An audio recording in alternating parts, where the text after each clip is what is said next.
नमस्ते, आपका medico fact zone में हार्दिक स्वागत है और आप medico fact zone YouTube channel देखना शुरू कर चुके हो। मेडिको फैक्ट में आज अपन ईसीजी से हार्ट रेट कैसे निकालते हैं उसके बारे में बहुत ही सिंपल और इजी वे में जानेंगे, तो इसी वीडियो में अंत तक बने रहिए। और इसी तरह के नॉलेजेबल इन्फॉर्मेशन के लिए मेडिको फैक्ट जोन चैनल को जरूर सब्सक्राइब करें। तो शुरू करते हैं, ईसीजी से हार्ट रेट कैसे निकाली जाती है।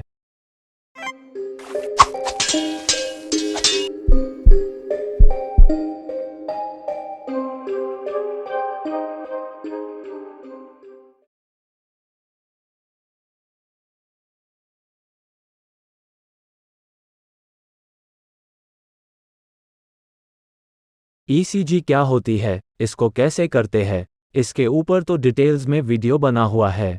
और आज अपन ईसीजी से हार्ट रेट कैसे निकालते हैं उसके बारे में जानेंगे।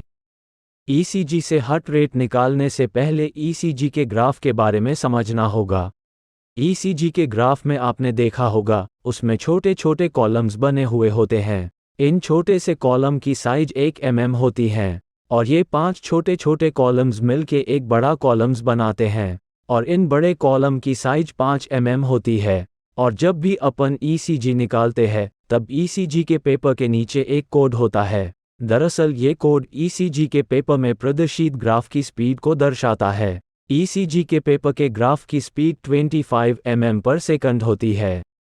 इस प्रकार से एक सेकंड में अगर 25 mm या 25 कॉलम्स बन रहे हैं तो 60 सेकंड या 1 मिनट में कितने बनेंगे? 60 गुना 25, तो टोटल 1500 mm या फिर 1500 छोटे छोटे कॉलम्स बनेंगे। और अगर बड़े कॉलम्स की बात करें तो वो कितने बनेंगे? ये टोटल 300 कॉलम्स बनेंगे, क्योंकि एक बड़ा कॉलम्स 5 छोटे छोटे कॉलम्स से मिलकर बनता है। और ईसीजी से रेट कैलकुलेट करने के लिए ईसीजी की हमेशा सेकंड लीड को ही चुना जाता है, क्योंकि ईसीजी में लीड सेकंड ही लेफ्ट वेंट्रिकल के कॉन्ट्रैक्शन को दर्शाती है और लेफ्ट वेंट्रिकल 1 मिनट में जितनी बार कॉन्ट्रैक्शन होगा उसको ही हार्ट रेट बोलते हैं। ईसीजी से हार्ट रेट निकालनी हो तो इसका बेसिक कॉन्सेप्ट होना जरूरी है, जो अपन ने सीख लिया है।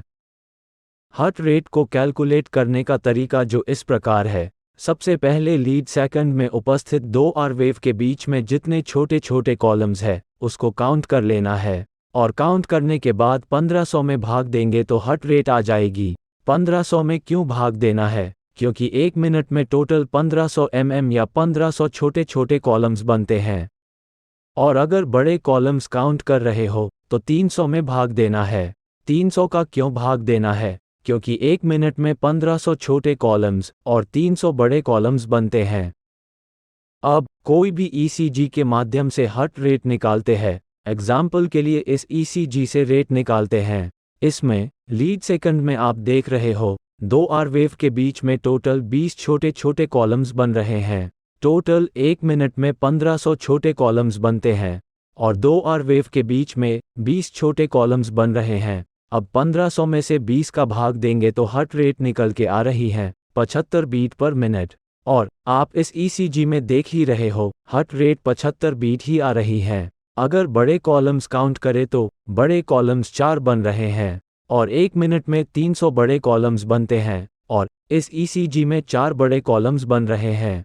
300 में 4 का भाग देते हैं तो भी रेट 75 बीट ही आ रही है। अगर 3-4 बार अलग अलग ईसीजी से रेट निकालने की कोशिश करेंगे तो और भी अच्छे से समझ आएगा और कॉन्सेप्ट भी क्लियर हो जाएगा। इस मेथड से तो हार्ट रेट एक्यूरेट तभी निकाल पाएंगे जब ईसीजी की रिदम रेगुलर हो। अगर कोई भी मरीज के ईसीजी की रिदम इरेगुलर हो तो रेट निकालने का तरीका अलग है। अगर कोई मरीज की ईसीजी की रिदम इरेगुलर है तो अपन को 10 सेकंड की ईसीजी से रेट निकालनी होगी। एक ईसीजी का जो पेपर होता है वो पूरे 10 सेकंड का होता है, या फिर 10 सेकंड का पता नहीं चल रहा हो तो कॉलम्स को काउंट करके भी पता कर सकते हैं। जैसे कि अपन ने सीखा कि 1 सेकंड में 25 छोटे कॉलम्स बनते हैं तो 10 सेकंड में 250 छोटे कॉलम्स बनेंगे। और अगर बड़े कॉलम्स की बात करें तो वो 50 बनते हैं। और कोई भी एक मरीज की ईसीजी जिसकी लीड सेकंड में कितनी आर वेव बन रही हैं, जितनी भी आर वेव बन रही हैं उसको 6 से गुणा करने से हार्ट रेट आ जाएगी। क्योंकि 1 मिनट में 25 छोटे कॉलम्स, तो 10 सेकंड में 250 कॉलम्स। और 250 के बीच में जितनी भी आर वेव बनेगी, उतनी बार हट ने बीट किया, और 10 सेकंड में जितनी बार हट बीट किया, उसको अगर 6 से गुना करेंगे तो 1 मिनट की रेट निकल जाएगी। फॉर एग्जाम्पल, ये ECG, जो कि 10 सेकंड की है, इसमें बड़े कॉलम्स 50 और छोटे कॉलम्स 250 दिखाई दे रहे हैं, और इसके लीड सेकंड में टोटल 13 आर वेव बन रही हैं। इसका मतलब 10 सेकंड में हट 13 बार बीट हो रहा है, तो 1 मिनट की रेट निकालने के लिए 6 से गुना करना होगा। तो 13 गुना 6 बराबर 78, और इस ECG में भी रेट 78 ही आ रही है। अभी के लिए इतना ही। इस वीडियो के साथ अंत तक बने रहने के लिए आपका धन्यवाद। होप ये इन्फॉर्मेटिव वीडियो आपको पसंद आया होगा। अगर पसंद आया हो तो इसको अपने फ्रेंड्स के साथ शेयर जरूर करना, और इस चैनल को सब्सक्राइब करने के लिए आपका धन्यवाद। Click to subscribe. Thank you.